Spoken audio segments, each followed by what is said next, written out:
Welcome to the podcast, Katarzyna Dorosz. How to avoid burnout and rediscover joy in your work. Burnout doesn't happen overnight. It's a process. It starts with tiredness, then discouragement, cynicism, and loss of meaning. Your body starts to rebel, headache, tension, insomnia. That's why it's so important to notice the first sign and not ignore them. How do you regain your joy in your work and avoid burnout? First, set boundaries.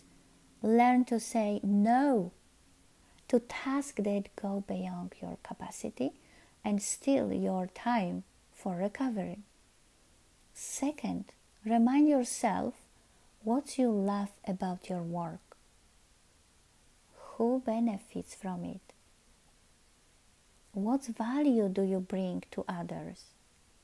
And third, take care of yourself outside of work. You have the right to rest, relationships, movement, play, and silence. This isn't a luxury. It's your full for life and work. Don't wait until burnout brings you to your knee. Start rebuilding your joy with small steps and start today, please. I have two questions for you. What brings you the most joy in your work today? And second, how can you better protect your energy and boundaries this week? I wish you the best day and remember, take care from yourself.